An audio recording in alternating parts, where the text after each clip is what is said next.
Good morning, my dear hookers. How are you this absolutely glorious, soon to be rainy morning? Northern Alberta is basically throwing the whole range of stuff at us. We've had some wind, we've had some beautiful warmth, and now it's clouding over, and we could potentially be expecting snow again.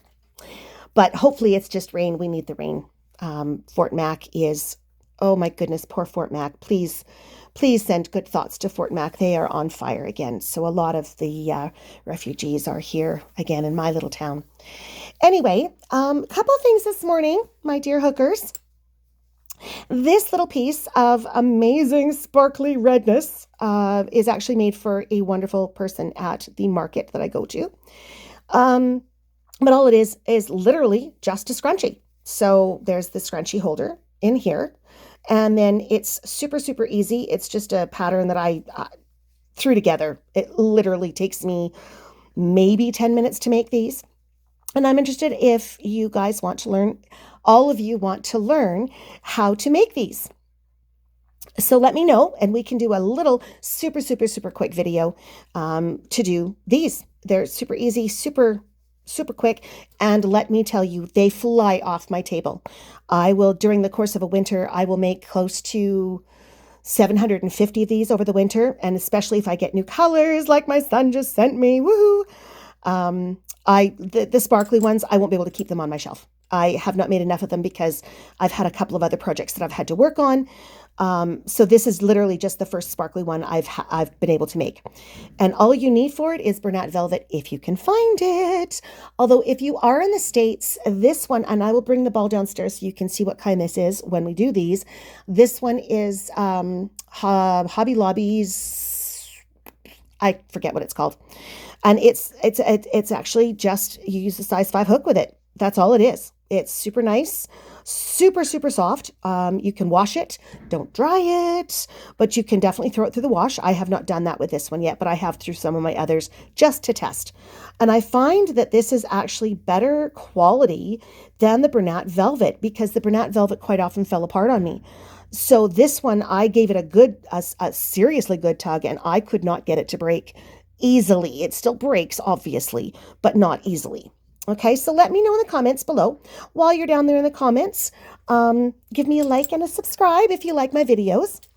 So I'll put away my little decorations. Oh, I knocked the wing off my butterfly. I'll fix that later. So now to the finishing of our wonderful sweater shawl. And I thank you all for being so patient for waiting until this is done, only because I've been super, super busy with both my grandchildren and with market stuff. And then changing what this one was going to be only because when somebody at market saw me making this, they wanted it. So no, I don't get this one after all. So I'll show you where I'm at now. Because the lady that it is now, this is for, originally this was going to be anywhere between 12 and 13 inches. There we go. Between 12 and 13 inches. It is not now because this lady that I'm making it for is a lot shorter than I am, and I am very long in the waist, and I wanted it to go down so that it actually overlapped my sleeves. And so because of that, there we go. I ended up having to make this a lot shorter than I planned, which is great. But now I've got all this yarn left over and I don't have enough to make me one. So now I've got to figure out something else. So the way to measure how long you want this, okay, you can see this one is 10 3/4 inches, or, let's do the centimeters for the rest of Canada here, 28 centimeters. Yeah, just 28 centimeters. So there you go. And you can make this as long or as short as you want. So, because your length is now the width of this, right? So how I measured mine is I took it from my collarbone down to where I wanted it to sit, which was literally just below my waist, so that it would sit kind of on top of pants. When you wrapped it around the back, it wouldn't sit on the biggest part of me, which is my hips. It would actually sit above it, but it would also go right down. I had made my sleeves to be about here, which is good because her arms are a lot shorter than I am. So I'd made my sleeves to be about here, and I wanted my sweater to come down past the sleeve. the body of the shawl to come down past my sleeves. So it actually ended up working out really well. And as you can see, I've left my ends until the end. But now I have just got to finish my last row. And the last row is exactly the same as the first row. So, sorry about that. There we go. So the first row that we did on top of our chain was just single crochets all the way along. The only difference is we are going to, let's get this out of the way and a little more manageable. There we go. Okay.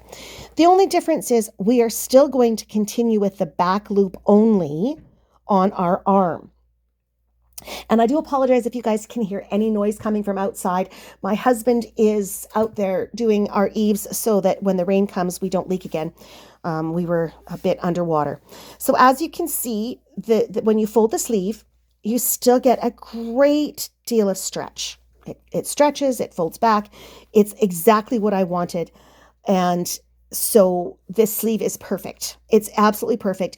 Even for somebody who is slightly larger or slightly smaller than I am, this sleeve will actually work. Okay. I measured it on the lady that I wanted to, that now wants this, and it works perfectly for her. It's actually a little bit large in the arm. She's not quite as bulky as I am in the arm, and that's fine because the cuff will actually bring that in further, so it sits exactly where you want it at your wrist. Okay, so here we go. So now all I'm doing is I finished my last row of the body and of the shawl. So I'm going to chain one. Oh, I think I already chained. No, I did not chain one. There we go. Chain one. And now all I'm going to do is, again, with my very first stitch, I'm going to go through both so that I've got, and as you can see, I'll explain why I did that. As you can see now, we've got this wonderful, it keeps everything coming back the way it belongs. Even if I stretch it, this, by using that, using the whole stitch to start and end, it gives you a really nice, it looks like a polished machine finish. And that's exactly what we want. And when we stretch it, it comes back. So it doesn't stay, and I'm giving this a good tug. It doesn't stay stretched. Like sometimes things stretch out. This will not. Okay. And that's why I suggested to everyone that they did the full stitch first and end. Okay. So here we go, everyone. We are going to just do the back loop only, again, all the way across. And for those of you who are just joining us, welcome. This is a project. This is actually the third or fourth. I think this is the fourth video in this project. But if you wanted to see how we're ending everything and all of that, welcome. And this is going to end up being, I'm hoping, depending on how long this takes us to do, this is going to be our last video in this series. Once we get the last row done, we are going to go on to the cuffs. And then once the cuffs are done, we're going to sew it all together. So I'm going to keep my talking to hopefully a minimum. Sorry if I jabber on, everyone. But for those of you who are just joining us, welcome. This is the sweater shawl. And a friend of mine saw this and said, oh my goodness, Sherry, you need, and it was knitted. So I had to create my own pattern. I did, after I started this one, I did actually see other crocheters, other hookers on the internet, and they were making these as well. And I didn't like what they did as much as I really had to keep forcing myself to come back to this one, because single crochet does take so long to get anywhere. I still appreciated the look of this one much more because it looks so pretty. It's like a linen stitch. I think this one's actually called the moss stitch, but what have you. And I felt like this was a much nicer stitch. Although I have a feeling that when I do finally get to make my own, this one was supposed to be mine, but that's okay. That's okay. I don't mind. I can order more yarn. Yay. When I make my own, I think I'm actually going to change up the stitch. I haven't quite decided. There's 2 stitches. Maybe you guys could give me your suggestions. I'm thinking a double V stitch. So it's not just a single crochet. No, try that again. A double crochet, chain 1, single crochet. I'm sorry. My brain is working on my stitching, not on my talking. So a V stitch, typical V-stitch is a double crochet, chain one, double crochet, all in the same stitch from the row before. And then typically you would skip two and then do the next V-stitch in your single crochet row. And then for every future row, you would do in the chain one stitch from the row before, double crochet, chain one, double crochet. We will be learning that stitch, so don't try to remember all of it now. It's not going to work. But I've thought about it, and I don't like the idea. I want this to actually be quite warm, quite cozy for me. So I'm trying to decide between the double V, which then becomes 2 double crochets, chain one, 2 double crochets, all in the same stitch. And that gives it a little more thickness, it gives it a little more body, it gives a little more texture, and it still is quite pretty. So there's that, but I've also thought about doing, and this one is typically an Afghan stitch, but I do like, okay, so now I've got one more stitch left in my sleeve, and the reason I know that is because there's my chain one space, and there's my last size 4.5 single crochet. So I'm going to do my last stitch. I'm going to change hooks to my trusty dusty 4.5. But instead of doing single crochet, in this case it'd be single crochet, then chain one, I'm going to do single crochet all the way across. You can, if you like the edge that this gives you, it's a little bit of a softer edge, it's a little bit of a ripply edge, that's fine. If that's how you want this to end, please feel free. But I wanted it to be exactly the same as my beginning row. So whatever you all decide to do makes you happy. Again, this is all about making you happy. Not about making me happy, not about making your mom or your dad or your sister or your auntie or your friend happy. It's about making you happy. So if you want that end to be softer, oopsie, I almost did the chain. If you want that end to be nice and soft, please feel free. It's fine. Like I said, I like my end to be a little bit tougher, a little bit less stretchy, but it gives it a bit of a structure to it that this wouldn't. And you can see I've got lots more give, lots more stretch than you're going to get out of this. It's still going to give you some stretch, so you can still stretch it, but it's going to give it a little bit more structure. Okay? So whatever all of you decide to do, this is your project. This is your creativity. So whatever you want to do, do it. Okay, so back to my dilemma. The Afghan stitch that I'm looking at, what are you doing, Penny? Sorry, my puppy is down here. She decided she didn't want to go out with my husband. But anyway, no, you cannot come up, my girl. Good girl. But my dilemma is I love this one Afghan stitch, and all it is a double crochet, single crochet, chain one, all in the same stitch. And then you skip one and you do double crochet, single crochet, chain one. Then when you come back after you finish that initial row, okay, then what you do is what have I done here? Oh dear goodness, I've missed my chain. So I'm going to fix that. See, even I make mistakes. This was not an intentional one, but as you can see, I'm going to go back a little bit here. I've got my single crochet, chain one, single crochet, and you can see how stretched this single crochet is because I've missed my chain one, but that's okay. I can fix it. And so I'm going to do that, and then I'm going to do my single crochet, and where I'm supposed to have a chain one, I'm actually going to go between the stitches. There we go. And you can see I've gone actually between the stitches here, and then I can hit my next single crochet and then my next chain. And again, those mistakes happen all the time. And again, I'm reminded of that old Irish saying where when you create something, you leave a piece of yourself in it. So always make mistakes so your soul can escape. I like my grandma's better. She always said, when you create something, create with love. That love will remain, and the person who has the creation will then be able to feel that love. She made it a lot easier and a lot, simpler, but it's close enough. Anyway, so I shall leave you to finish your last row, whichever way you decide, whether you decide to do it single crochet chain one, or whether you decide to do single crochets in every stitch. So in your single crochets and in your chains, you're doing a single crochet. All right. So I will leave you while I finish this row. Think about what I asked, whether it's going to be a Afghan stitch or a double V stitch to create the body of my sweater, my shawl bottom, my sweater shawl, and see what you guys think. Leave me a comment. Again, please feel free to like and subscribe to my channel if you like it. Share it if you love it. And I will be back momentarily at the end of the body, and then we can do the sleeve together.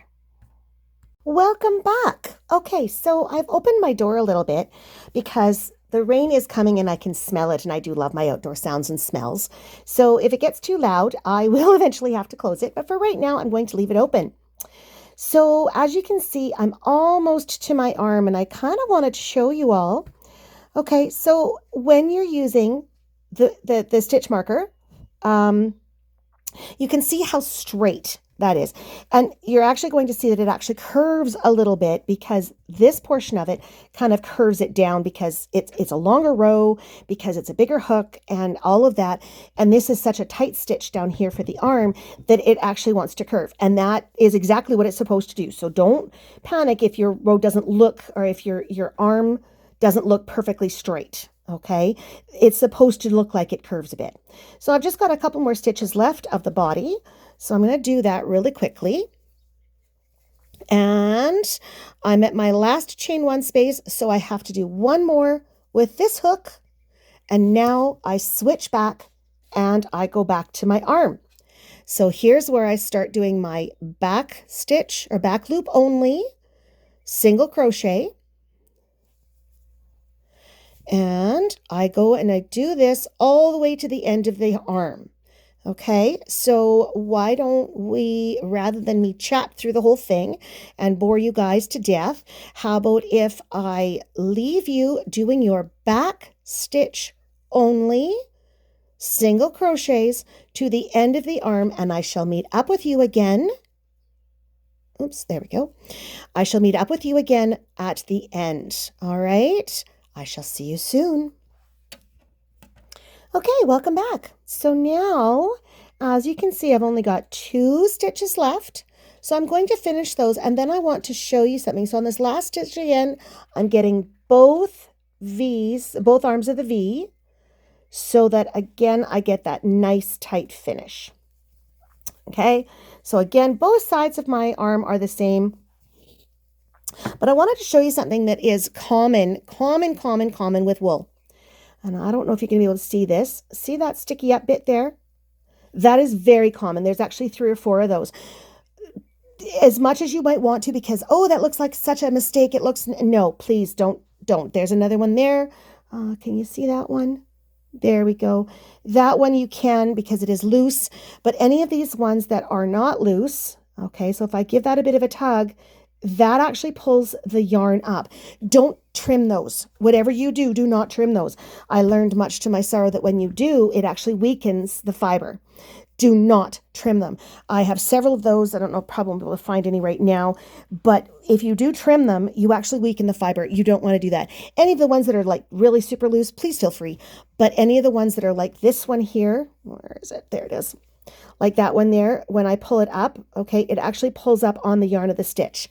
Do not trim those. It will weaken your fiber, and you will not appreciate what happens after that. Okay, so now we are done the body of the shawl. We are done the sleeves. We are done the body. So normally when I'm done, I leave a great big huge long piece so that I can, and again, I'm just going to chain one just to, oh, there's my scissors, just to knot it down so that it doesn't come out on me. And normally, because I am going to be sewing, I would very much leave a very, very long tail so that I could sew. However, because we are going to be starting here, leaving a long tail down here doesn't work. So now what we're going to do is we are going to do the cuffs. Goodness, there we go. All right, so we're going to do the cuffs, and I've cheated and I've already done one so that you can see what I mean by the cuff. So the cuff, as you can see, I've done it exactly the same as the sleeves, but it is much, much, much shorter than the sleeve, right? And that's what I want it to be, because I want this cuff to go around the wrist and again, the lady that I'm doing this for, her arms are a lot smaller than mine. And it looks like, oh my goodness, that's going to be too small, but it's not. So if I measure this particular one is just about 6¼ inches, or 16½ centimeters. Okay. Again, measure your wrist. Okay. And however wide your wrist is, that's how you want to make it. So for me, because I know my wrists are a lot larger than this lady's, I would have made mine a 7, because my wrists are just a tiny bit over 7. But as you can see, look at how that stretches. And then it comes nicely back to where it's supposed to be. All right. And that's what you want to have happen, because you want a cuff that's not going to be too loose so that it stays where it belongs. But you also want a cuff that if all of a sudden you need to work in water, you don't want this to get wet, you can still pull that up. So you want this cuff to be exactly the circumference of your wrist.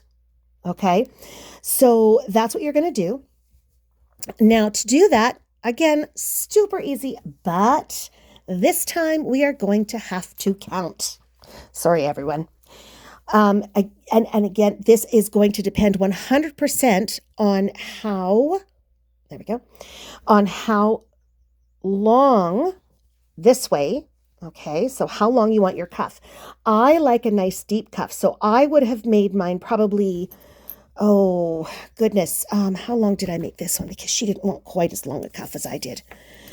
So this one is 5½ inches. So when it's folded, it can be anywhere from like 3 inches all the way down to 2 and a little bit inches, 2½ and a little bit inches. But again, I didn't want that. For her, she wanted a much narrower cuff. So she's going to get one that folds right down to a normal sized cuff. I like a bigger cuff.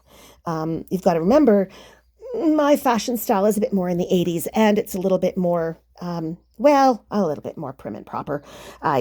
My daughter says that I'm a bit prudish, but that's okay too. I don't mind. That's who I am.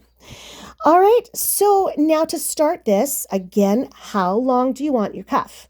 So we're just going to do our obligatory slip knot. So again, wrap it around, hold, under, and grab and pull. Done. Now we can leave this tail fairly short. We're just going to sew it in. The other tail, and I didn't do it on this one, and now I'm kind of kicking myself a bit, but the other one you can make fairly long, because that's the one we're going to use to sew it onto the body of the shawl, the arm of the shawl. All right. So again, it depends on how long you want this. So for my second one, I know that my first one was 35 stitches. 35 chains. So I've got 34 plus 1 to turn. And that was the perfect length for her. Again, how wide do you want your cuffs to be is how long you're going to make your chain. If you want more of a leg of lamb style, or my mom always calls it the chicken leg, then make it very, very long. So if you want something that's very Victorian, which is very puffy, you want it to be very, very long, so that it might even go so that your arm actually goes way up to here. You might want yours to go to here, and that is fine. It's all about you and your artistic license, whatever you want to do. So let's grab our 3½ hook. Let's just make sure we can see that. See, our 3½ hook. And you can see I've used this a lot. So, yarn being the way it is, it doesn't come in clean. It comes in dirty from the manufacturing process. Yarn is never, ever clean. And depending on what color it is, you might actually get dye all over your hook. I've got a couple of hooks that are actually the metal itself. And you're going to notice that in my next project, the metal itself is almost black, because I've used black yarn throughout a larger project. And I can clean that. I don't use nail polish remover, but just use water and soap, and it cleans the whole thing up. Everything up nicely. The only thing you might notice is the staining at the very end of your whatever type of hook you're using. If you're using one like mine, you may get some staining here, and that's fine. It won't transfer onto a white project if you wash it. Okay, so let's go. I'm going to do 35 stitches again. This again is totally up to you. However wide or narrow you want your cuff to be, that's how many stitches you're going to do. But remember, you want your cuff to be able to actually cuff. So if you want a 2-inch, you're going to do about a 4.5-inch cuff, okay? Because you've got this bit here you've got to contend with. So whatever you want for your cuff length to be, double it plus about a 1/2 inch more, okay? So 1, 2, 3, 4, 5, 6, 7, 8, 9, 10, 11, 12, 13, 14, 15, 16, oops, 17, 18, really? 19. Looking through a camera is a bit of a daunting task. I know I've mentioned that before, but I'm normally used to just stitching, but having to look through that camera sometimes can be a bit confusing. 20, 21, 22, 23, 24, 25. Yes, I know I'm counting out loud. Quite often, I actually have to do that so that my husband or anybody who's in the house with us knows I'm counting. And with the next big project, I will be kind of doing little itty bitty videos for a while because I have a very special project that I'm making. And I will talk to you about that later. So 25, 26, 27, 28, 29, 30, 31, 32, 33, 34, 35, and 1 to turn. Okay, so now that it's going to be a little longer because we're going to be making it shorter. So you can see that this actually is quite a bit longer. It's quite a few stitches longer. It's fine. Trust me on this, because what's going to happen is as we stitch, it's going to shorten up our chain quite a bit. Okay, and I'll show you what I mean.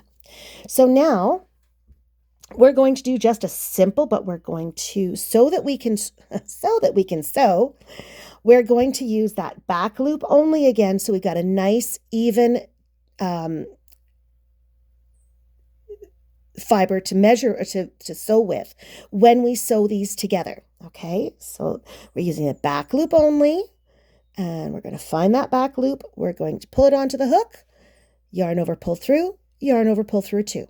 Okay, so this will give us 35 single crochets when we're done, because the 36th chain was just our turning chain. And we always need at least 1 or more turning chains depending on what stitch we're using. Okay, so I shall do a couple more with you. Back loop only, single, or sorry, not again. I did it again, I'm sorry. That little itty bitty loop in the back of our chain, that's the one we're working through. If your chain has managed to turn during your work, okay, you might have a little oopsie doopsie. This one, it doesn't matter if you got that oopsie doopsie. If your chain has turned and then you have to turn it mid stitching, that's totally fine with this one, because you're not going to see it anyway, because this is the part that's going to be folded and sewn. Okay. But for now, I shall continue. There we go. Continue on the back loop only of that chain and do a single crochet. Back loop only, and oopsie, I missed. Back loop only, single crochet. Back loop only. There we go. Back loop only, single crochet. All right, so do that all the way along, and I shall catch up with you at the end. All righty, so now I have 2 stitches left to finish. It's all good, right? So I've counted already, and that's 33. So this is 34 and 35. I was counting as I kind of went there, just because I hate counting it when I'm all done, especially if I've got a lot of stitches. So I find myself literally counting with almost every row. Okay, now as you can see, this has already shortened up my chain considerably. It was actually sticking out, I think, probably about half a dozen stitches, and boom. Now when I go look at this, it's actually shortened it up down to less than about 2 stitches. And again, it will still shorten up as we go. So don't think, oh my goodness, the first one was this and the second one, why isn't it working? It will work. I promise. I promise. Alrighty. And so now we're going to chain 1 and give it a twist. So now again, with this first stitch and the last stitch, we are going to grab both of the loops of the V and give ourselves a single crochet. Again, that will give us this really nice, straight, rigid, give it some body, give it some stretch still, mind you, but it's going to keep that original shape to it much better than not doing it this way. Okay. If you want to try doing it just with the back loop only, please feel free. But I have found over the years that doing it this way gives it a nice, stronger finish. Okay. And if you snag it, you can fix it much easier. Alrighty. So now I'm going to switch over to my back loop only. And for this row and every successive row until it is the size that I want, I am going to do back loop only through the main portion, and only my first and last stitch are going to be back loop only. Okay, so continue doing that. I will meet up with you at the end, at the end of this row, and we will show you how to measure and how to count these rows. These rows are much, much, much easier to count than just a straight single crochet row is. So you'll be able to count your rows, how many rows you've done without going, okay, I've done 1 row, I've done 2 rows, I've done 15 rows. Oh, heck, how many rows have I done? Believe me, I've done that more times than I can count. All right, so I'll meet up with you in just a couple minutes when we're done this row. Okay, so I'm at the end of my row. I've done 33 stitches, and I know I have 2 left. So don't forget to catch this last little one.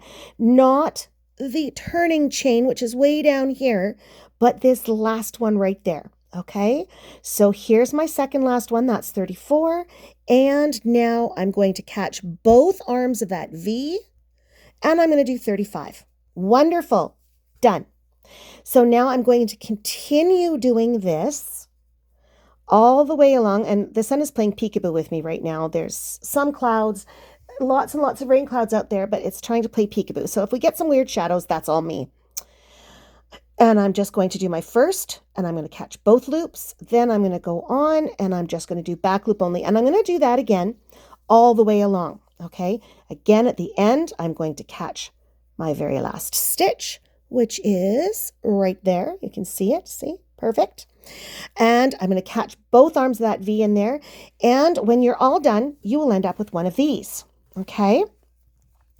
And then what you're going to do is count to make sure that all of your rows match, because in this time, at this point, you really do want all your rows to match. You want the arms to be exactly the same. Although I do have a friend who I made a sweater for, and her right wrist, she's right-handed, and her right wrist is sizably larger than her left. And mine, I'm right-handed, and mine isn't sizably larger, but hers is. So I actually made her cuffs, one is wider than the other. Okay. But again, it was an actual honest to goodness sweater, so she could tell which way to put it on, and it wasn't a whatever. Okay. But what you're going to do is you're going to turn it around so you can see the V at the bottom here. Okay. Let's just turn this sideways. You can see I've got my dip here, and then I've got my uppy bit here. Okay. When you do it this way, you can count easily because up to here is 2 rows. So now you can go 2, 4, 6, 8, 10, 12, 14, 16, 18, 20, 22, 24, 26, 28, 30, 32, 34, 36, 38, 40, 42, 44, and then I've got my last one there, which doesn't have a pair to it, for 45 total. So now I need this one to be 45. And again, all I'm doing is just doing that back loop only through the main portion of it. And then the first and last stitch are single crochets. Okay. So there we go. That is that done. So I'll leave you alone so I can get mine done. And then I will catch up with you when both of our sleeves are done. And then we can start the dreaded sewing. I'll be back. Hello and welcome back. Now, as you can see, I have finished off both my cuffs already.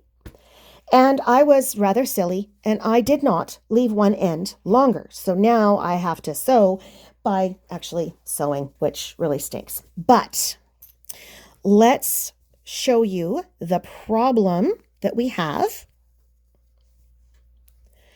So if I start at this end and I match up row for row, I'm definitely going to run out of rows in my cuff before I run out of rows in my body, in my sleeve, sorry. So, and that's what it's designed to do, again, because this is very, very loose. Like this, again, she is a lot smaller in the arm than I am. And this actually fits around my arm. And my arms are a good inch and change bigger around than she is. And I equate that with my accordion playing days because I used to have very, very muscular arms. Used to. Now I'm just old and flabby.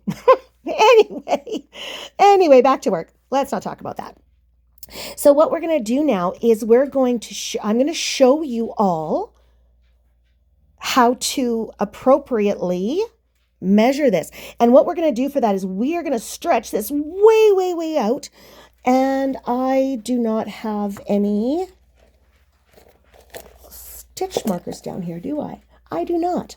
That's okay. I can make it work. I can make it work. I will use there they are. I will use my needles because I can. So I'm going to use my handy dandy darning needles. I'm going to save this one for actually working with, but I'm going to use all of these and I'm going to pin them just a little bit here. Okay. So I'm just going to pin this, but I forgot to stretch. There we go. But I want this to end the same place as this one. So what I'm going to do is I'm going to pin each end, okay? And you can definitely use pins, but beware that you don't miss stitch this. You want this to lie flat. You don't want it to lie like this when you're done stitching, okay? Because then you'll end up with a seam. And while we are stitchers, we don't want seamed stitches, okay? That is the beauty of crochet. So I'm going to really squish this one and stretch this one so that, okay, I end up in the same place. I'm squishing, I'm stretching, I'm squishing, I'm stretching, and I've just about got it, I think. I might have to do this one a little bit more. See, if I would have brought stitch markers down, I could have done this a little easier, but that's okay. There we go. That's what I want. There we go. Okay. So now you can see with this, the squishing and the pulling, all right, I've managed to make these match pretty well. Okay. So I can go end to end and I've made them match. That's what you want. Now, honestly, I would never ever use pins, but I did forget my stitch markers down there to hold it all together. So it's fine. I'll just use it as is. Okay. Now, and because it's actually kind of good that I did not make my ends long enough because I can do a double, hang on, where am I here? I can do a double thread on this and that will give it a lot more strength. So when I'm measuring how much thread I need so I don't waste the yarn, all right, sorry, the yarn, not the thread. When I'm measuring my yarn, there it is once, there it is twice, 3 times, 4 times, and because I'm a bit neurotic sometimes, I do 5 and 6. It's going to give me one that's way too long. I don't care. I'd rather have it too long than not long enough. Okay. So now I've got that. Now what I'm going to do is I'm going to fold it in half. So there's my 2 ends. And like I showed you in the one video, I don't like fiddle farting around. So I don't try to, even though these eyes are huge and I probably could just feed them through, I just don't like doing that. Oopsie. And I've just made a mess. There we go. Try that again. So I'm going to pull this down. I'm going to stick my needle right there so that this is nice and tight, slip it off, and slip that end right through the eye. Poof, done. Now to start my yarn, I have a loop. Much, much, much easier. but you're going to very carefully along that last stitch. Can you see that? Just the very, very end stitch. You're going to catch it and then catch your end. And there we go. Okay. And you don't have to worry about a knot coming out because that's not coming out. But it also does not give us this huge, we're not going through here. We're just going through the very, very last stitch, which, if you remember, is a full single crochet, not just the back loop only single crochet. So we're giving ourselves lots and lots of room.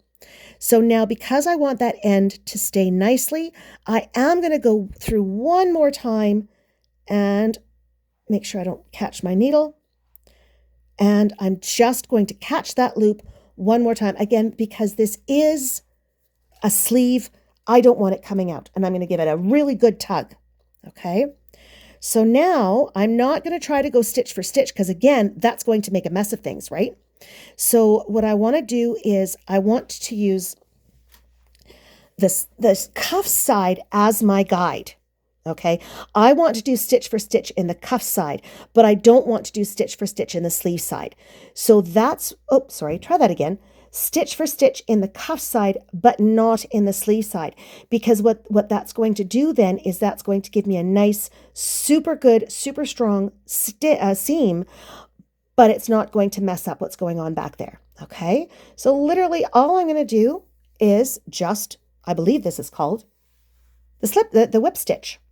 And that's all I want to do is just a good solid, again, because I want a strong seam. Oh, I missed both. Hang on. Really? There we go. All right.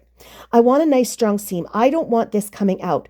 So I want it to be nice and strong. Once I take these out, you'll see that you can barely see the seam. And that's exactly what we want. Meanwhile, we still have a really super nice, super strong seam. Okay. So again, I want to do a stitch.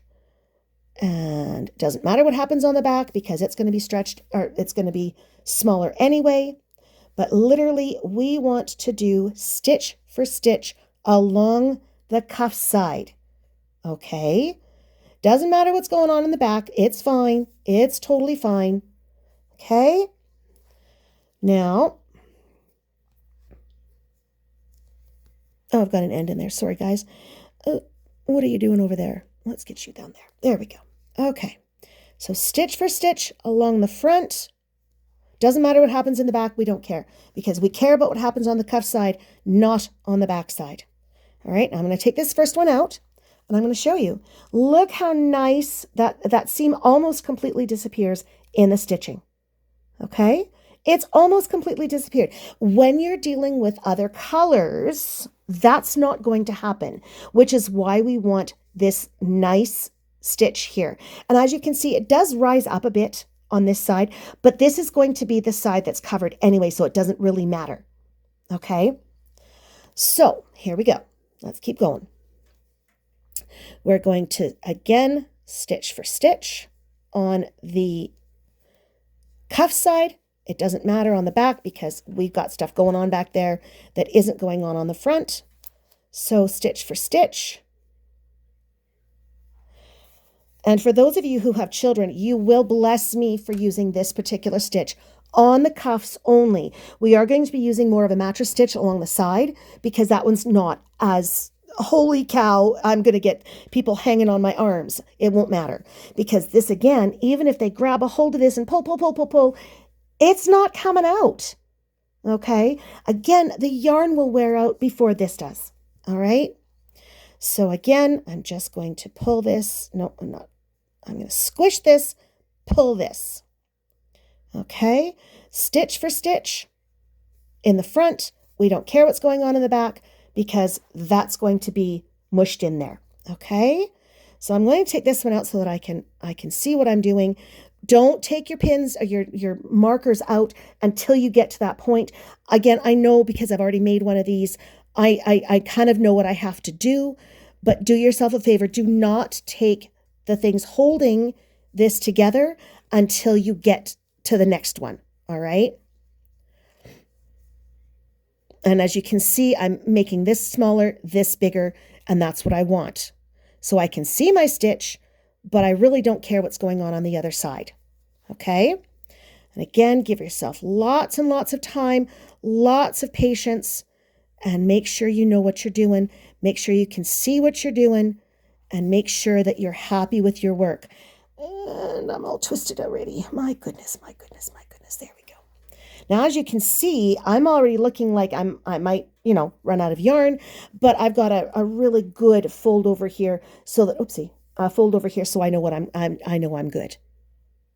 All right. So keep going with that and take your time.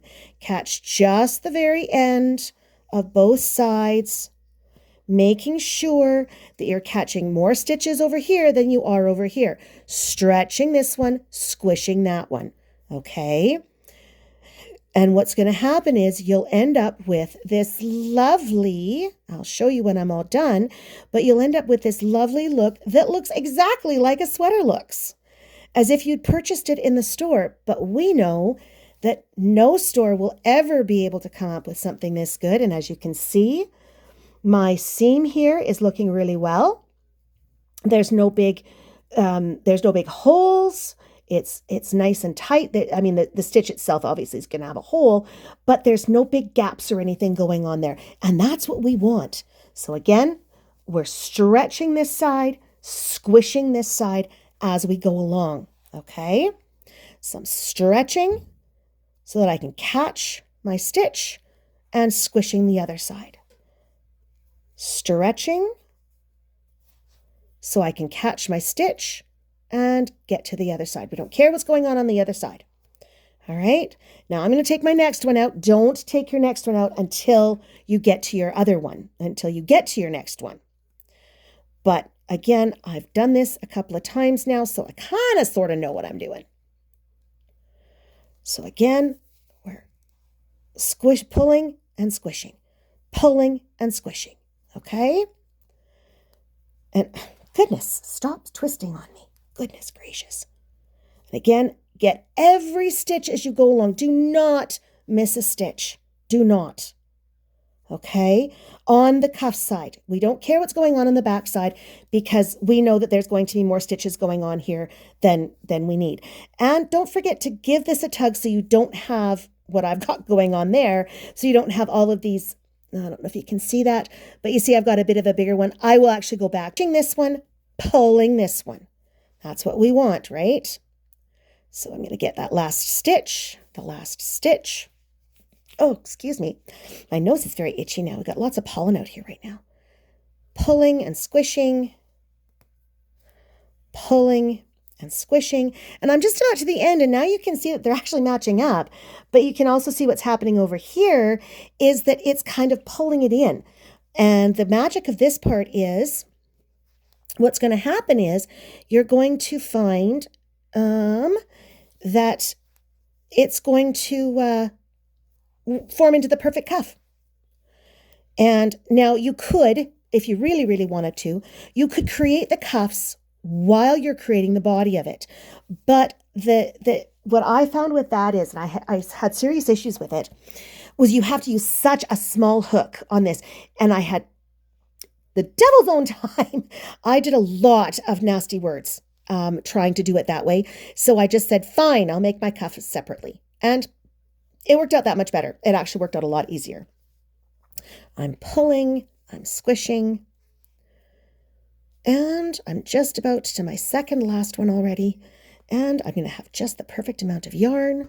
Get rid of you. Okay, so again, I'm pulling, I'm pulling and squishing. And that's what I want it to happen. There we go. And as I'm going along, I'm making sure everything's nice and tight. Nice and tight. Oopsie, lost my needle. There we go. And you can see it's still curved here. I don't want that. I want it to be nice and straight. So I need to squish a little bit more and pull a little bit more. Get out of there. There we go. I've never had to do this in the camera before, so I wasn't sure how good I was going to be with it. So just be kind to me. I'm learning too, guys, remember? So, and I'm going along. And my thread, when this happens, when your thread gets all twisty, that is perfectly normal. If you're working with super long thread, you're going to find that it's going to be a pain in the butt, and you're going to have to untwist often. And that's fine, because the individual threads themselves are twisted. And so they have a tendency to twist hither and yon, and it's just a pain in the butt. Okay, keep going all the way to the end. I'm actually going to take my last one out so I can stretch and squish. And there we go. And as you can see now, my ends have made up, right? Without too much stuff going on in the middle. Oh, there's my husband. I can hear him. I do apologize for the construction noise, but I would rather have a dry house than a quiet video. Oh, I got two. There we go. And you'll notice that the farther down you go, the harder it is to put your needle in. So you'll know you're in the right spot if your needle is super easy to put in. So if I try to go through down here, and I'm going through a stitch back here, it is a little bit of a fiddly thing. And that's when I know I've gone too far down. So stitch for stitch in the front, we don't care about the back. Give it a pull. Stitch for stitch in the front, we don't care about the back. Give it a pull. There we go, and I'm almost done. And now you can see I have forced my ends to match up. Absolutely forced them to match up. Oops, I missed a stitch there. That's okay, don't tell anybody. And stitch for stitch, don't care about the back. And now towards the end, I will care a bit more, just so that my ends are easier to sew as we do the arm seam. Okay? So there we go. We are at the end. And just like at the beginning, I want to ensure that this isn't going to come apart. And you can see that even though I've gotten to that last stitch, there's a little bit of a dip there. I don't want that. I want it to be perfect. So I am going to go into that turning chain on both pieces, and I'm going to do, get out of there. And there we go. Now you can see that I have oh goodness. All right, I have to take that one out. I caught my tail on another part. So now I'm just going to take that out, just so that I can pull you down here and finish that. All right, let's do that again. Get out of the way. There we go. And I'm just going to catch the turning chain on my cuff, the turning chain, and the turning chain on the arm. And there we go. Now, as you can see, now that that's out of the way, I have a nice straight finish. That's what you want. Now, I also want to ensure that this isn't ever going to come out. So I am going to be a little bit more persnickety about how I do this. And I'm going to feed it through that seam that we just made, because I know then that A, it's going to be hidden, and B, it's just going to toughen up that seam. And you can see how it's really a pain in the butt to do. And that's because we've made that seam super, super, super tight. And that's what we want, okay? You want this end to catch some of those threads like that. And all the way through. Okay? Pull, pull, pull, pull, pull. It's really a pain.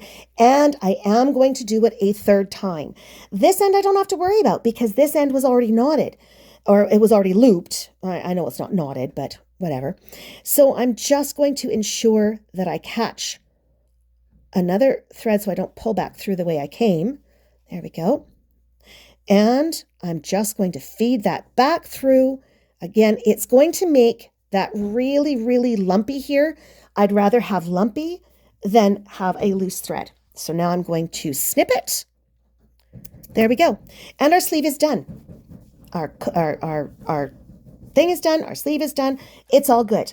So now before we do the other end, we're going to actually, oh goodness, my butt's going to sleep.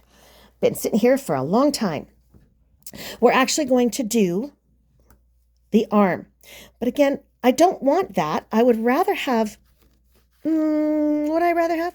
This one isn't a terribly nice seam. Yeah, I think I'd rather have this on the outside, okay?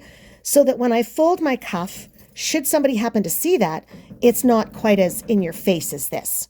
So even though this is going to be the outside of my fabric, my piece, it's actually going to end up being the inside. Does that make sense? So this, what'll happen is if I was to fold this up all the way, right, so that I have this wonderful long cuff, people are only going to see this. They're not going to see this because that's bumpy. And I'm not a big fan of bumpy unless I intentionally want it to be bumpy. Okay? So this is going to be what people see if my cuff was to roll up all the way. All right? So what we're going to do is we are going to, there we go. I've got to finish all my pieces first, but we are going to fold our work.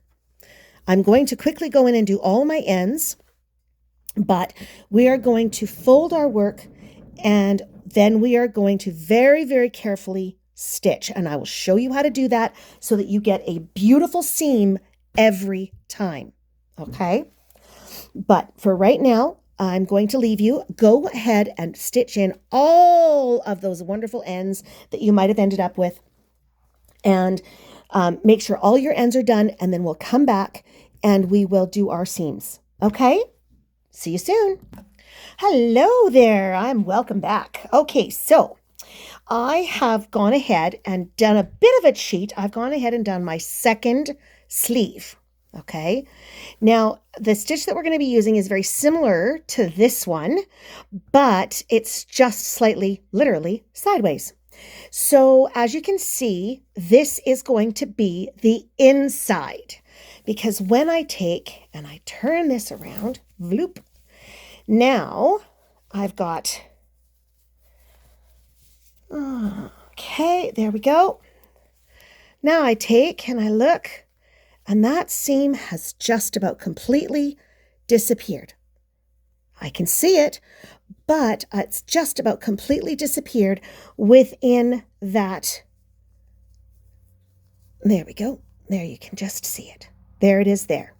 And what that's designed to do is it really does disappear within this rib stitch. Okay, so even down here where it's really, really super small and it's a pain in the tushy, you can still see that it's almost completely disappeared. Now, when I turn this, there we go.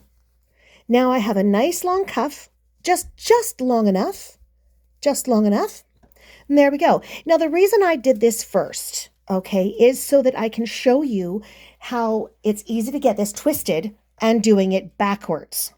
So what we're going to do is we're going to turn that back inside out so you can see how to make sure you don't get it backwards. The first one I did, I got it about half done. I thought, this just doesn't feel right. And I'm glad I didn't finish it because I ended up having to take the whole darn thing out. So this again is the wrong side. Okay. So I'm going to take and I'm going, I just dropped something. I don't know what that was, but it wasn't important to us anyway. So I'm going to take and I'm going to keep folding, get rid of all my ends, There we go. Okay, so keep folding.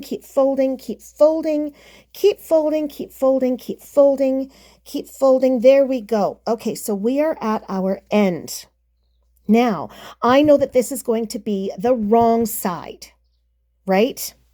So there we are. And now, as you can see, this seam was done much better than my first one because I wasn't looking through the camera.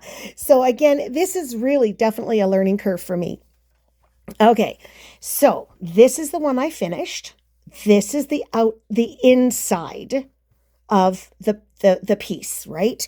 So I've gone and goodness, so many ends. My goodness. Okay. Let's just pull my needle out of that. There we go. So now I'm going to, I dropped my scissors. That's what it was. Yep, there they are. So no, it wasn't my scissors. There they are. Okay. So now I've gone and I've folded and I've folded and I've folded and I've folded and I've folded. And now I can get back to this. Now, the most important thing I can tell you about this is, the absolute most important thing I can tell you is, ensure that you go stitch for stitch. Because if you miss even one stitch, you're going to end up in a lot of trouble here. And if you're like me, you're going to find that, sorry, I just had to move my chair a little closer. You're going to find that one side of your stitching is always going to be looser or tighter than the other, okay? So make sure you are always going stitch for stitch. So when you look, you don't really see a whole lot of difference, but when you're stitching down here, you might, not always, you might see a difference. And because I actually stitched this the way I was supposed to stitch it, I did not use a smaller or a larger hook to start. Some people find that their initial chain is so very, very, very tight that they have to use a larger hook. I find that my chain is so very, very, very loose that I actually have to go one bit tighter, one hook tighter. Not a whole hook size, just that half hook size. So now I'm going to now you're going to need a fairly good size piece because again, we're going to double it over because we want this to stay. We don't want this coming apart on whoever's wearing it. So we're going to make sure our starting is good and tight. We're going to make sure our stitching isn't super tight because we don't want this part really bulking up on the inside. Okay, we don't want that bulking up. There are so many ways that you can stitch a garment, two pieces together. And I have no idea what some of them are called. I should probably research that before we learn them. But my mom always used certain ones for certain things. Okay. So this one she called the sweater stitch because what it's designed to do is give the smallest seam possible so that it didn't irritate the arm, right? Because we don't, depending on what we're using, it could be incredibly itchy to have a really super thick seam. So we don't want this kind of seam. We don't want this against the arm. We want something that's nice and smooth against the arm. So I think this one might be called the mattress stitch, but I will research that so that I don't make a wrong naming for it. My mom always called it the sweater stitch because the sweater seam, because it was the one that left the smallest seam possible. So yeah, so there we go. So now I'm just going to find one of my little things here. I should probably put these all away now that I'm finished with them. And what we're going to do is we're going to make sure that we get 1, 2, 3, 4, 5, 6 times, roughly 6 times. Like obviously you can see I'm way over here, but we want about 6 times because again, we don't want to run out and we're going to be going back and forth. So having it be too, there we go. Having it be too short, we're going to run out. We're going to have to start another one. And that's just awful. I hate it. And I've done it so many times that I kind of just over measure usually. So again, I'm taking both ends together. I'm going to, there we go. Both ends together. I'm going to put my hook or my needle underneath. I'm going to grab it. So that just that little tiny piece. And you can see how tiny of an eye I used on that. And that way I know for a fact that I can actually still thread my hook. And I've gotten to the point now where even when I'm using thread, that's how I thread my hook. It's just that much easier. Okay. So now I'm going to find my 2 bits where my sleeve ends. And if you're out by 1 stitch, it's totally okay. We're going to fix that at the end. Okay. But what you want to do is you want to find, okay, so there is my last chain space. So that would be, this stitch here would be my last single crochet with my big hook. So I'm just going to come up, bloop, 1 more. And you can see the size change right there.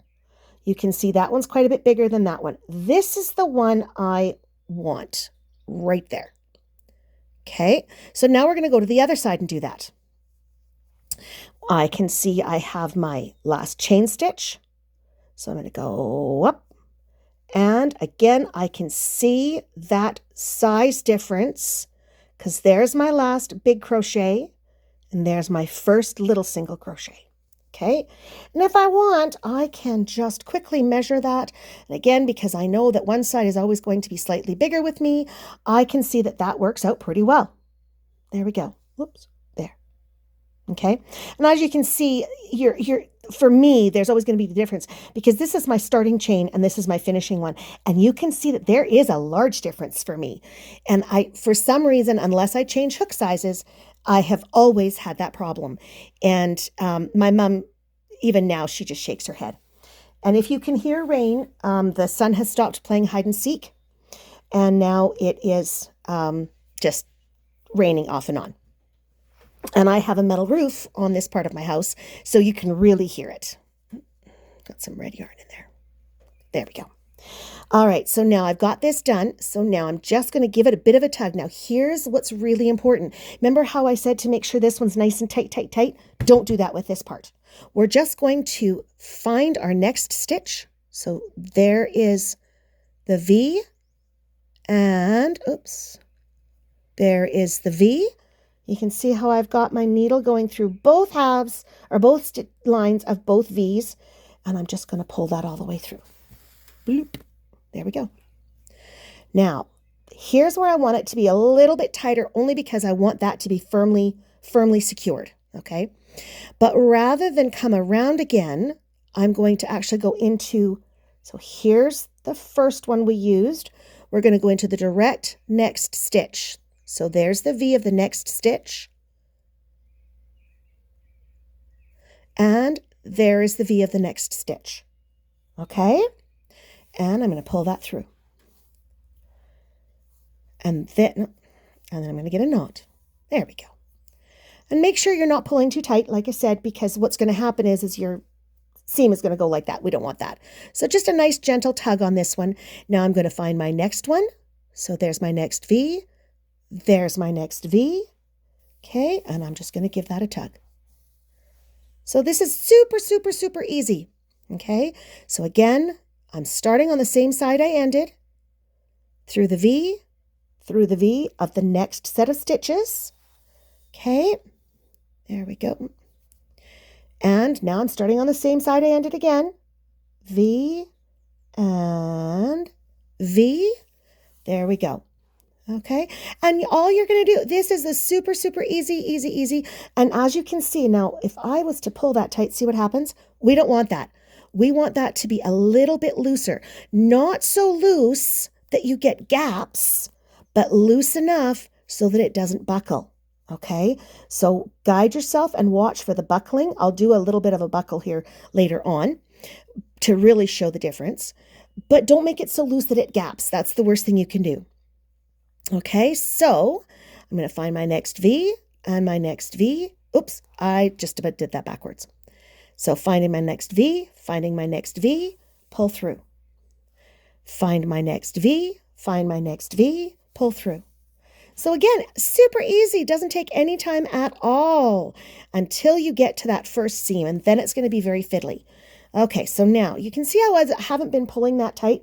The reason being, this is what happens when it pulls tight, so that you get this going on. So you've got this wonderful going on here, but now you've got this super tight going on there. You don't want that.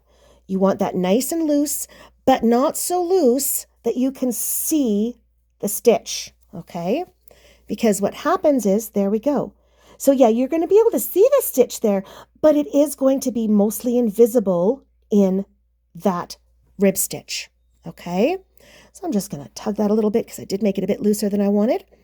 And I'm just going to find my next V, and pull. And again, don't make the mistake I did on my very first one doing this. Don't go back and forth before pulling through. I have a feeling that my phone is just about dead. One moment, I just need to plug my phone in. Okay, I'm back now. I can see my screen again. That was very strange. I've never had that happen before, but I was down to 5%. My poor phone was going, excuse me. All right, so keep going like that. Next stitch, and pull through. Remember, don't go over, always go sideways. And like I said, this may very well be the mattress stitch. I don't think it is. I think that one is slightly different as well. But we're going to do this, that, like I said, my mom called this the sweater stitch, the sweater seam.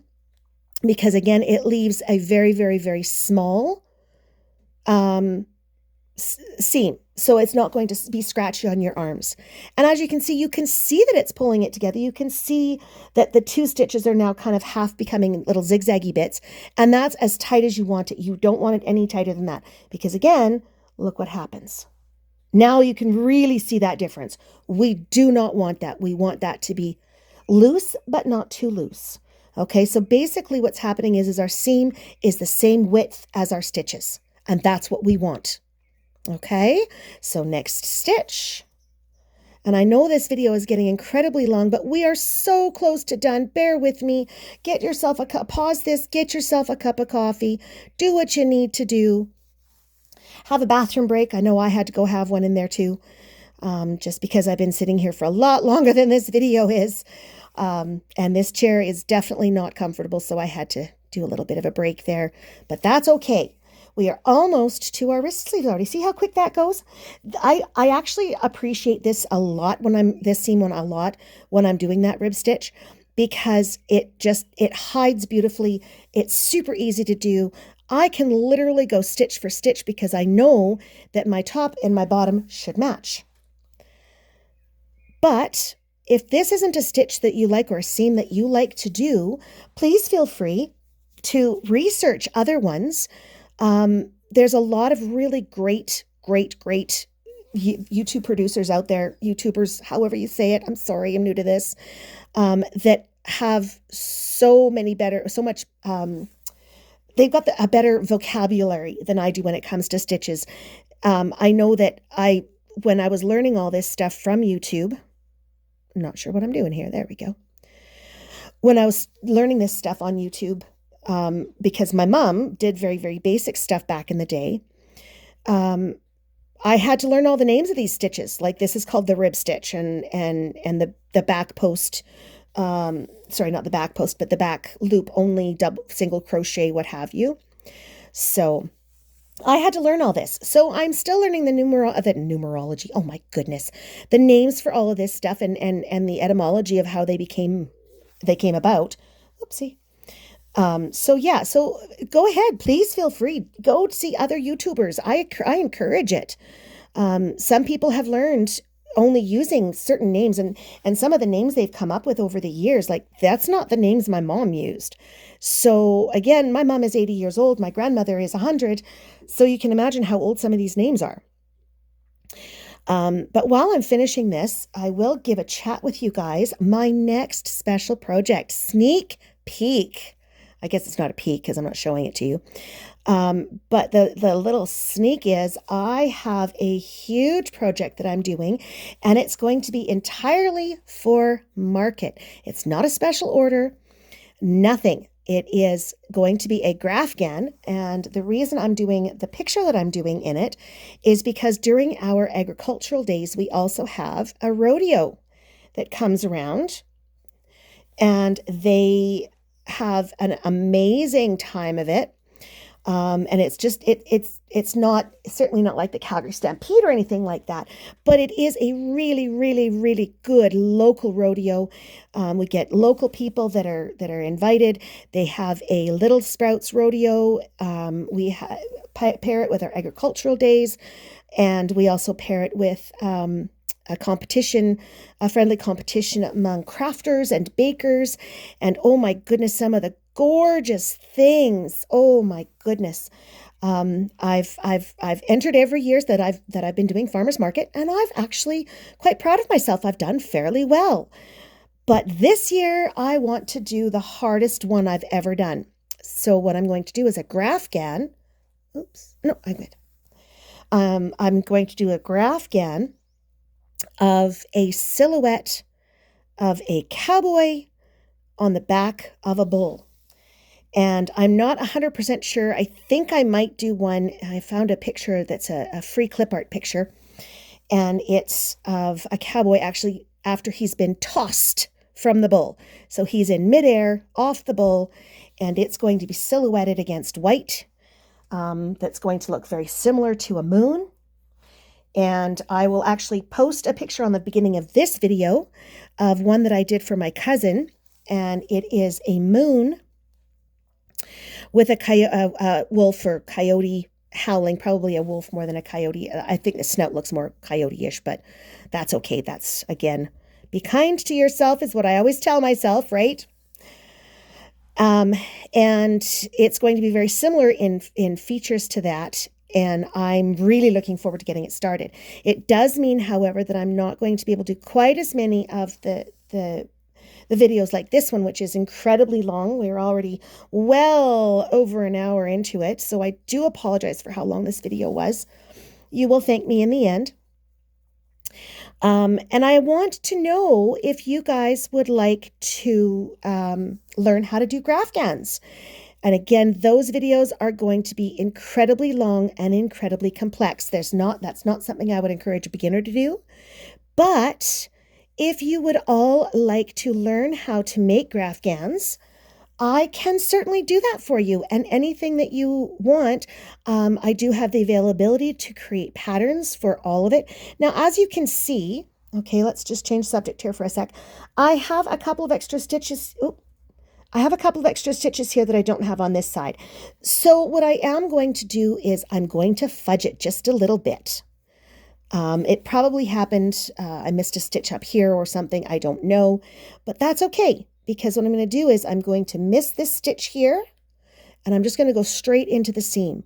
It could have happened when I was seaming it too. I don't 100% know, but that's okay, because again, what do I always tell us?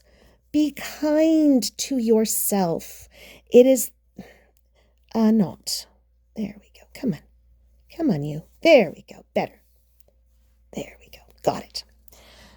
So that happens. And it happens more times than I can count where I'm out by even like the slightest bit. I don't notice it as I'm going along, but then I notice it afterwards. So again, I'm just going to come right into that first full stitch, and hopefully it's now worked itself out. And if it hasn't, then I will again pick it up at the end. It's okay. Mistakes happen. Life happens. Heck, I don't know how many times I just dropped my hook or my needle. I don't know how many times I've had to take stuff out. Frogging has become a way of life. If you're a master hooker, there's no such thing. You can just get better and learn as you go. And when you make a mistake, learn from it. That's the most anybody can ask, right? So when I make a mistake, I go, oh, well, I guess that didn't work. Let's try a different one. And I just don't make that same mistake. But as you can see, you can still make really silly mistakes. I made an intentional one at the very beginning of this shawl so I could show you how to fix making a chain space. But I still made the darn thing at the end too. And you don't know how many times I've made it throughout the middle. You just don't. But we're almost done. We're almost done. And again, it did not take much. As much as I absolutely hate sewing, it is a necessary evil at the end when it's all said and done. And as you can see, again, my stitches are completely different. My stitches are completely different sizes from the first row to the last row. And that's probably where I made the mistake when I was doing the arm. But I don't care. I'm still going to find the next stitch and the next stitch, and I'm going to make sure that everything all works out. And in a project like this, you can actually do that. There are some projects where that doesn't work, and you do have to make the change where you have to make that initial chain either one size smaller or half a size smaller, half a size bigger in a hook. And that's fine. You will get to know your failings and your shortcomings, and you will get better at fixing them. Okay? It's good. It's great. Be kind, because mistakes and life happen. So getting back to the graph GAN, if you guys are interested, I can certainly post more, or if everybody is interested, or even if just certain few of you are, I'm fine with that. I want to make sure that I'm doing stuff that you guys want to do. So again, going back to the beginning of this video, the very, very, very beginning, it seems like several hours ago. For me, it is. For you guys, it's only about an hour and 20, I think. But we're almost done. We're so close. So again, if you guys would like to learn how to make the little things, if you guys want to do, or sorry, if everybody wants to do, or if certain people want to do farmers market, let me know. I will give you guys hints and tricks and little items, big items, stuff that I know sells, stuff that I know doesn't sell, stuff that sadly I've actually had to gift for door prizes and so on and so forth. There we go. We're almost done, everybody. So close. Or if you guys want to learn, if everybody wants to learn how to make graphgans, if everybody wants to learn how to do granny squares, I know that I've started making granny squares, so check those out if you want. Those are in honor of an amazing lady named Amber. She does love her granny squares. She is stuck back in the 70s. I love her for it. She's very boho, and she's just so kind and so loving all the way around. All right, so now we are down to the bottom. There is a little bit of a pitfall here.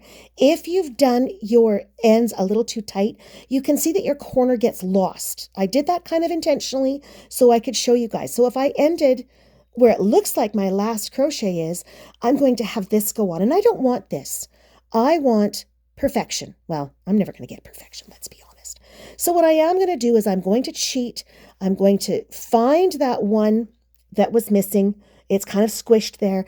And then I'm going to find my chain, my starting chain right there and right there without going into the stitches, okay? And there we go. Guess what, everyone? We are done. So now I'm just going to finish with an extra slip along here so that I don't lose it in wear. I'm going to give that part a little bit of a tug so it's nice and tight, but I don't pull this too tight. Okay, now we're just going to end. And again, because this is absolutely a weak point on my sweater, I'm going to ensure that I do at least 3 back and forths in my yarn ends. Come on. Oh my goodness. There we go. There we go. And there we go. One more.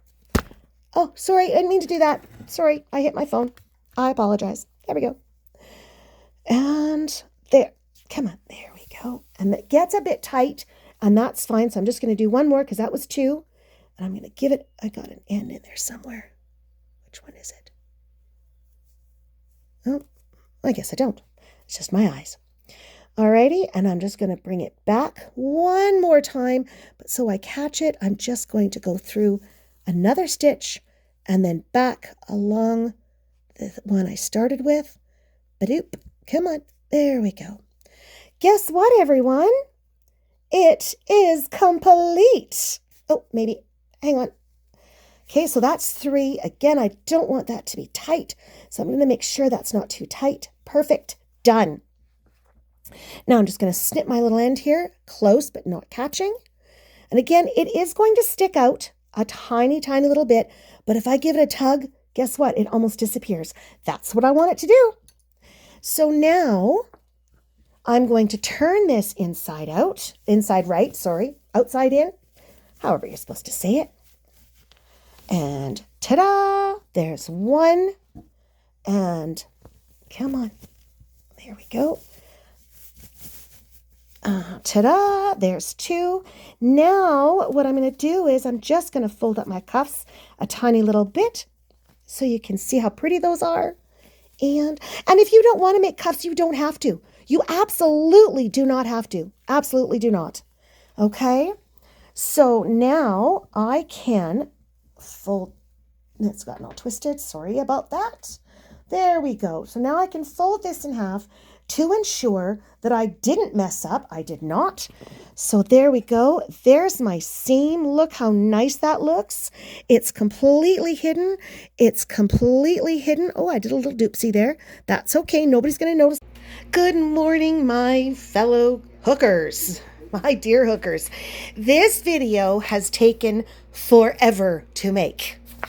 I have tried it 3 times. I have had to restart it 3 times. So I've finally given up. I'm hoping that all the other segments of the video will come together nicely, but I did want to show you the finished project. So here is, okay, there's the sleeves all together.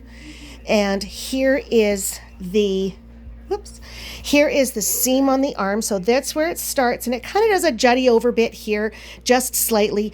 But this seam is actually so, with using the stitch the way we did, the outside of this seam is almost completely invisible. The only way it's not invisible, and I apologize about the lighting, I'm to the point where I actually don't even care now. This has just been a method, a trip into madness. But like I said, I did want to show you the finished project. So here is what it looks like. I hope everyone had amazing luck with this, because I look at this pattern and it is so pretty. So this is washed. It's been sitting overnight, and I see that there's this little brown spot right there, but I can't see it with my eyes. So there we go. It's been sitting overnight to dry so that I can deliver it today at market. This is how I dry my stuff. This is my freezer, see? And this is how I dry my stuff. I don't block very many things. I don't, there are things that I do have to block, absolutely. But, and here's another item that I literally just finished for market as well. I fell in love with this yarn and I bought so much of it. It actually started out as one of those amazing sweaters from Morale Fiber, but I had enough yarn left over that I could make this absolutely gorgeous. There's some wonderful texture to this. It's so soft and squishy. And then I literally just put a V and a shell on the end of it. Okay, so back to our shawl here. And I'm in front of the light again. There we go. Okay. So as you can see, it really turned out nicely. The shawl itself kind of comes and lends itself to the sleeves beautifully. And again, here is the seam. You're going to have this. There's no way you can get around that, no matter how good you are. I kind of didn't do this portion of it. I get out of the light again. I didn't do this portion of it very well, but I can definitely fix that if the need arises. And honestly, with the cuffs folded up, you're not going to have to worry about it anyway. Okay, so here we are. We are finished completely. I can now hold this up and show you that it literally goes almost to the floor. Yes, that's my basement floor. It's old. This house was built just about 100 years ago now. And yeah, so this is the finished project. And I will hopefully be able to get some pictures of that wonderful, wonderful sweet lady that wears it. If not, we'll just have to make another one. Speaking of which, I have started another one. I will show you the finished project. This one is with a shell stitch. I know that I asked you guys to figure out, but I saw this shell stitch and I'd forgotten all about it. And I thought, oh, perfect. So it is going to have this in the center because I had a little bit left of this, and it's going to be that beautiful, I can't believe I'm working with it again, that beautiful Rough Rider green on top and bottom, and then the center will be the gray. I think it's going to turn out beautifully. I think it's going to be perfect for market. It's going to be a size, probably large, extra large for anybody who's kind of mid-range sizes. And yeah, so I think that is all today. I am going to say goodbye before my phone does anything stupid on me again. There is our finished project. I'm going to fold that up and take it with me today. So literally it's just going to fold up like so, and then like so, and it is done, done. So I shall bid you adieu. Have an absolutely fabulous Friday. I don't know when this is actually all going to be posted because I've got almost 2 hours worth of video happening. And thank you for your patience, everyone. It has just been, a study in madness this video has, because my phone has been absolutely ridiculous. And I do need to upgrade some of my equipment. But having said that, I bid you adieu. Have a fabulous Friday. Be kind to yourself. My name is Sherry, and I am addicted to yarn.